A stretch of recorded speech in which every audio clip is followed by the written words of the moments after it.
Hi, I'm Frankie Mazzapica. I hope you enjoy the video that you're about to see. It's our desire that at the conclusion of this video, you will have a heightened expectation of the plan of God for your life. The title of my message is The Good Fight. The Good Fight. I'm getting this message out of 2 Timothy chapter 4, verse 7. And it was Paul writing the letter. It was towards the end of his life. And he said three things. He said, I have fought the good fight. I have finished the race. And I have kept the faith. I have fought the good fight, I finished the race, and I kept the faith. Those are my three major points this morning. And so let me just unpack the first one. When he says that he fought the good fight, the implication there is that there are fights that are not good. You know you are in the middle of a bad fight when you are sitting there wondering if you even care anymore about what you are fighting about. Have you ever been in an argument with somebody and you start thinking about 15 minutes in, I don't even really care that much. Are you with me? Say yes. Come on, let me hear you. Are you with me? Say yes. I have gotten out of more arguments by just whispering to myself, Frankie, you don't even care. Bail out. Just whispering to myself. You know you're in a bad argument when you know that there is a more opportune time in the near future where you could re-raise this topic with less risk. That's how you know that you are in a bad fight. You know you're in a bad fight when you realize that winning could cause more harm to the relationship than what you are going to gain in the win. That's how you know you are in a bad fight. There are bad fights, bad arguments, bad contentions all the time.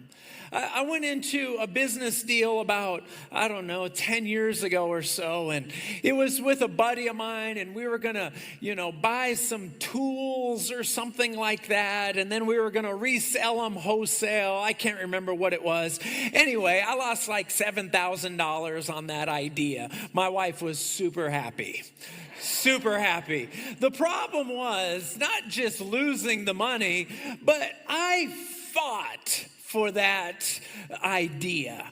I was getting up early in the morning, I was plowing, and all along, my wife was saying, this is not a good idea.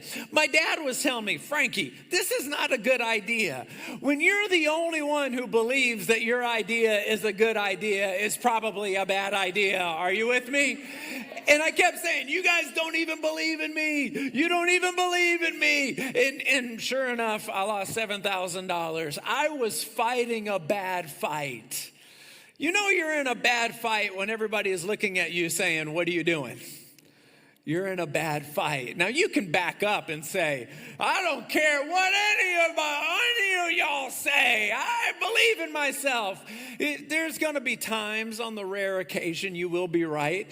But there's a reason why in the Bible it says that wisdom is in the multitude of counselors. Now you'll always get one redneck to push back and say, yeah, but a bunch of counselors will bring confusion too.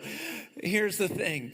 There is wisdom in God's word that we have got to follow, because we will get caught up in bad fights all the time, and they will become all consuming.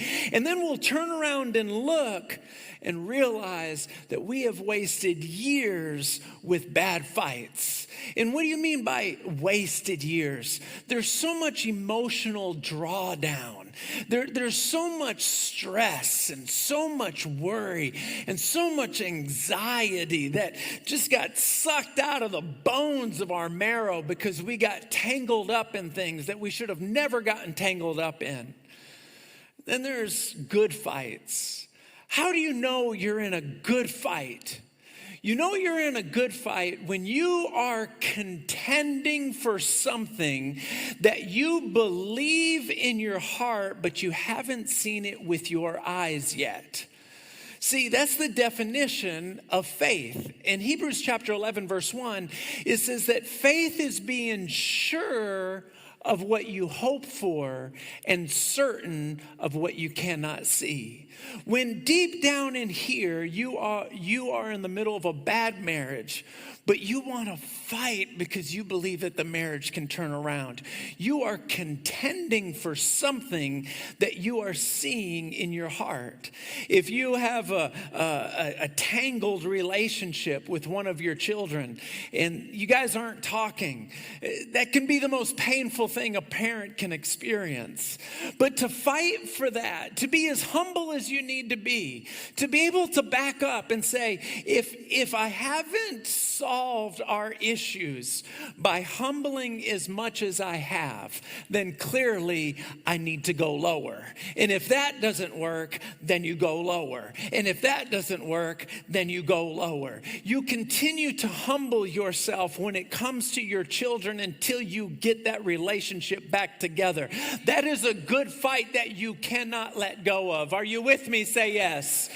Another good fight is when you are believing God for a breakthrough, but you are not seeing any evidence. The thread of commonality in a good fight is when you are seeing something and believing for something in your spirit that you cannot see with your eyes. If you back up and say, God, I got more money going out than I have coming in, and I don't have any answers. You've got to be able to close your eyes and say, I'm believing for an open door of opportunity. Are you with me? I'm believing. You are believing for something that other people cannot see. You can't see it with your eyes, but in your heart, you can see it. When you back up and say, God, I read about men and women of God that hear your voice and walk with you and talk with you.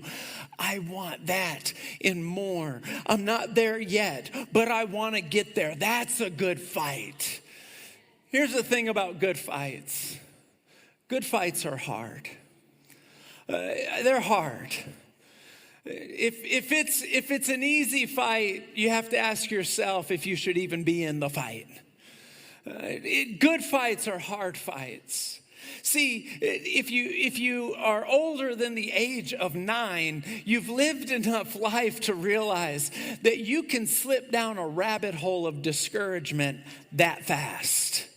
In this fight, this battle, this hard fight, even though it's a good fight, it's a hard fight. It's a lonely fight. You can be married with 79 kids. It's still a lonely fight because nobody can fight your battle for you.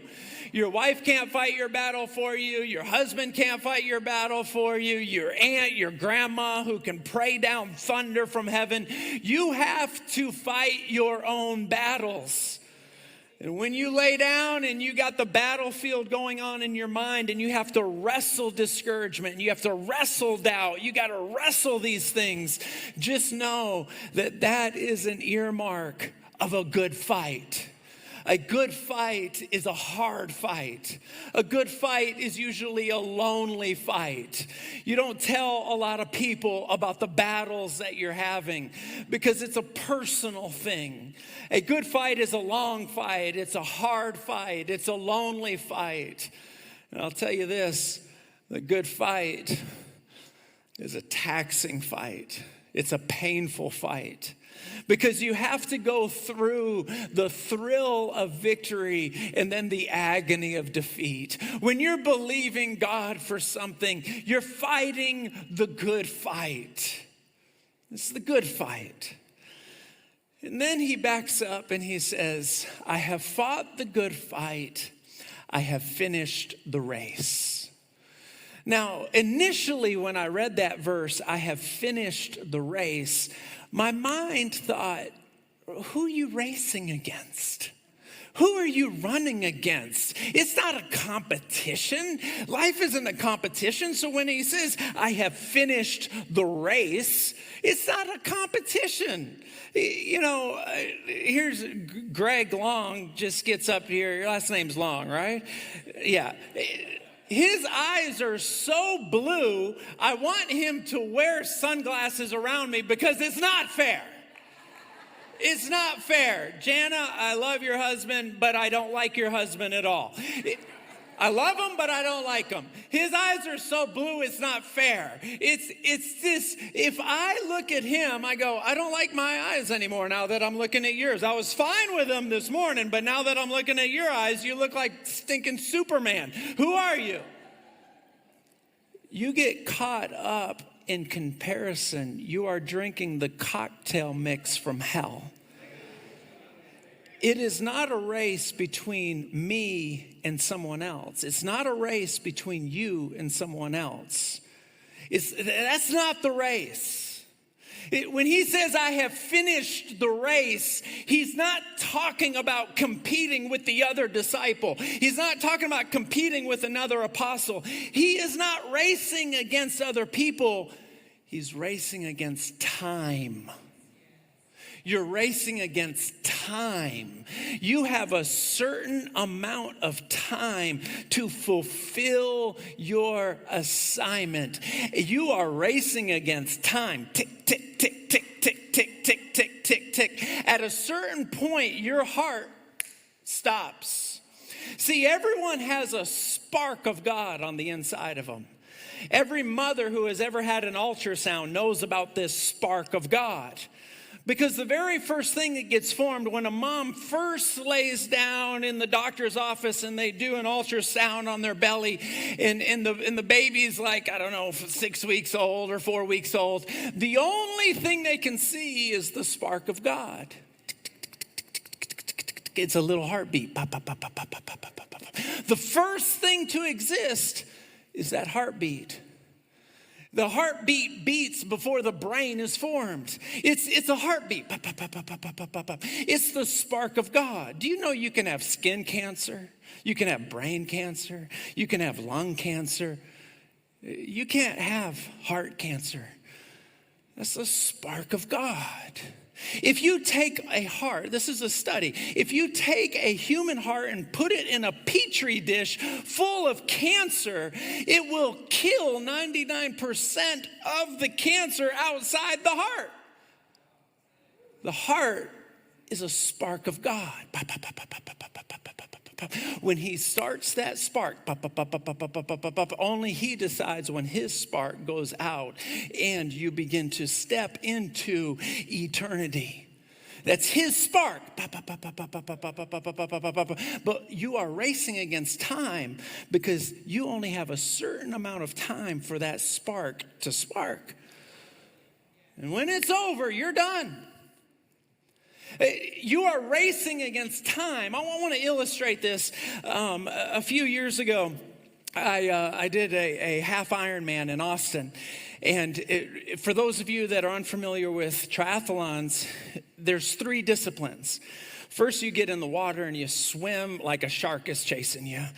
And then when you get out of the water, you put on some shoes because obviously you're swimming barefoot and there's certain kinds of shoes that you need for the bike. You don't just grab any pair of Timberlands and jump on and start pedaling. You got to have certain shoes.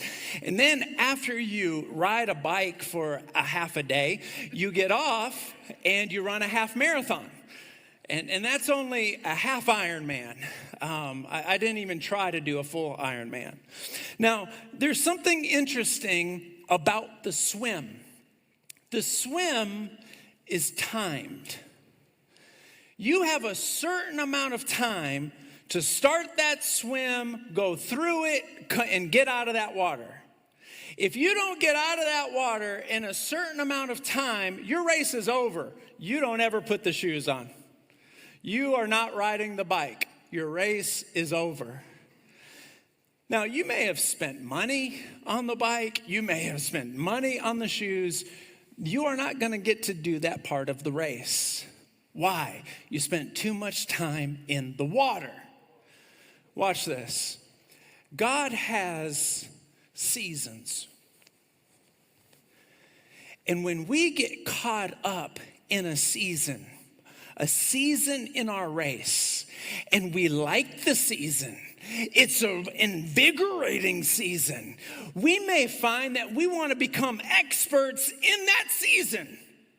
And we become experts in, to use the parallel, an expert swimmer, because we're having fun in the water, and we're going to become a faster swimmer, and we're going to have the best outfits while we're swimming.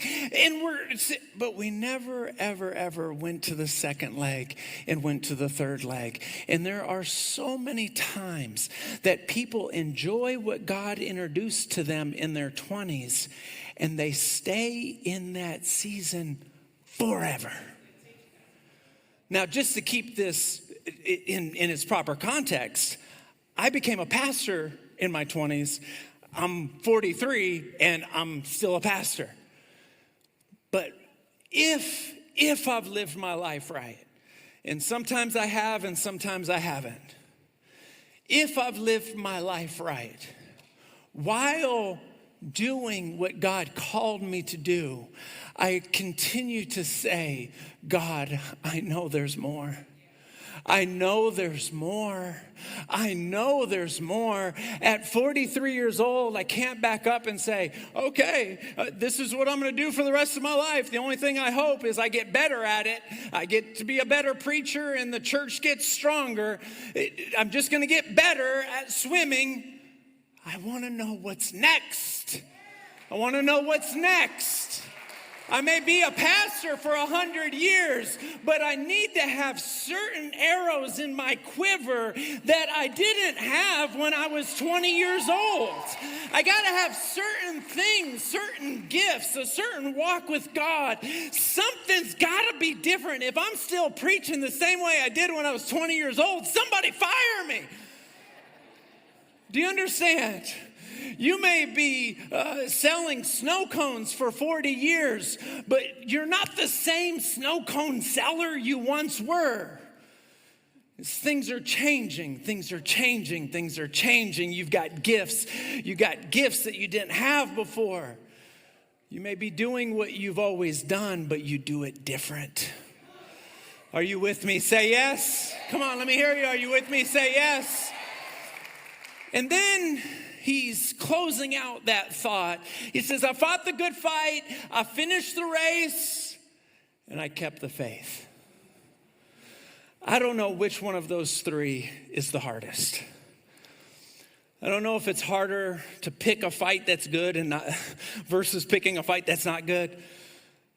I don't know if making sure that my life is moving forward, that I'm racing against time properly. I don't know which of those three is the most difficult. Maybe the one that's most difficult for me is not the one that's most difficult for you, and vice versa. But I do know this. For me, I often think to myself, I think it's that third one that's the hardest. To keep the faith. To keep the faith. Listen to this. To keep on believing that there's something more. Because waiting can make the heart grow sick. And you can lean on what you know how to do your entire life because you're too nervous to figure out what else you can do. You can lean on that. And he finished the race and he kept the faith. And basically what he was saying was this: I lived my whole life and I faced discouragement. I faced temptations. I faced doubt. And I kept on believing in what I could not see. I faced it. I faced all the trouble. How many of us have a friend that used to believe in God and now they don't anymore? What happened? They couldn't keep the faith. You remember playing dodgeball as a kid, right? And you're up against the wall in a gymnasium and there's 20 kids on the other side and there's 10 balls or 15 balls and they're all chucking them at you and you're just like trying to dodge and ducking and diving. Life is like that. right? It's like get discouraged, get depressed, fight this, fight that. You got a crazy lunatic neighborhood. Boom, boom, boom, boom. And then you get in front of everybody and then you're like, bang, got that mask, everything's good. I'm going to tell you, we were wearing masks long before COVID. Are you with me? Everything's good, everything's great. Just look at my Instagram, that's proof.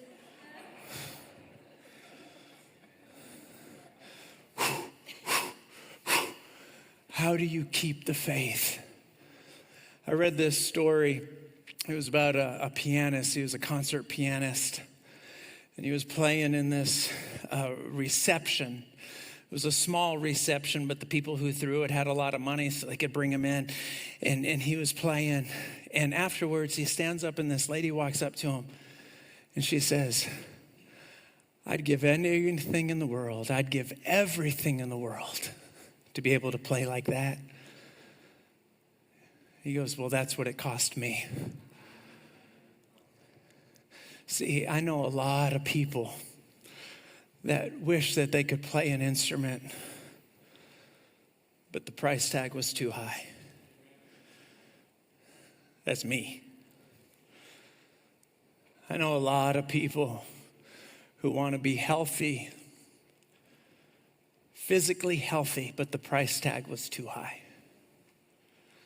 I know a lot of people that want to be able to close their eyes and lay down on their pillow and have a strong marriage, but the price tag was too high. Maybe it wasn't too high for you, but it was too high for them, and you ended up being the victim.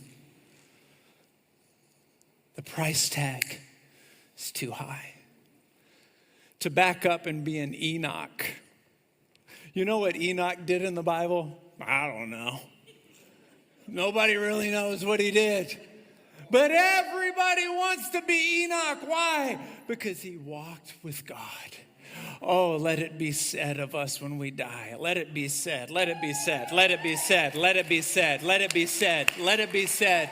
Let it be said. There were other people that was better at him than this. There were other people that was better at it than her. There was other people, but they walked with God.